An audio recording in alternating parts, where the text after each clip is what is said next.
Hello everyone, welcome back to English World again. And word of the day is frugal.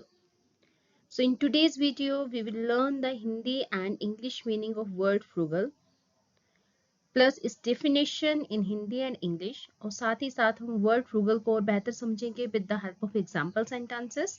And हम देखेंगे word frugal के साथ कुछ synonyms and antonyms. So let's start the video. Frugal. The English meaning of word frugal is careful in spending money or resources, economical. Frugal word का हिंदी में मतलब होता है खर्च में सावधान या मितव्ययी, फालतू खर्च से बचने वाला। चलिए वर्ड फ्रूगल की डेफिनेशन देख लेते हैं in Hindi and English.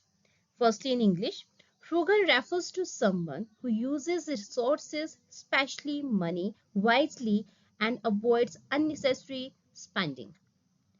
Frugal word की परिभाषा हिंदी में यह होती है कि फ्रूगल उस व्यक्ति को कहते हैं जो धन या संसाधनों का बुद्धिमानी से उपयोग करता है और व्यर्थ खर्च से बचता है। तो चलिए वर्ड फ्रूगल को और बेहतर समझ लेते हैं with the help of example sentences. अगर आप बोलना चाहें वह बहुत मितव्ययी है और बेवजह पैसे नहीं खर्च करता, तो इस सेंटेंस को आप इंग्लिश में इस प्रकार से बोलेंगे, he is very frugal and doesn't spend money unnecessarily.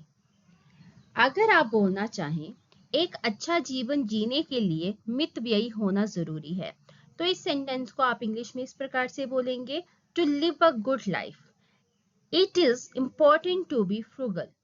अगर आप बोलना चाहें उसने शादी में भी पैसे बचाने की कोशिश की, तो इस सेंटेंस को आप इंग्लिश में इस प्रकार से बोलेंगे, she tried to be frugal even during the wedding. Our last example sentences, frugal लोग आमतौर पर आर्थिक रूप से सुरक्षित होते हैं, तो इस सेंटेंस को आप इंग्लिश में इस प्रकार से बोलेंगे, frugal people are usually financially secure. Now let me see the synonyms with word frugal. Economical. Economical, that's mean मितव्ययी. Thrifty. Thrifty mean बचत करने वाला. Prudent. Prudent mean समझदार. And simple. Simple means सादा जीवन जीने वाला. Now let me see the antonyms with word frugal. Extravagant, that's mean फिजूल खर्ची. Lavish, lavish mean बहुत खर्च करने वाला. Wasteful, wasteful mean अपव्ययी. And spendthrift, that's mean उधार खर्च. So now viewers, it's your turn. Use the word frugal in your own sentences. Frugal शब्द का प्रयोग अपने वाक्यों में करें for practice. And if you like the video, do like, follow and subscribe. Thank you.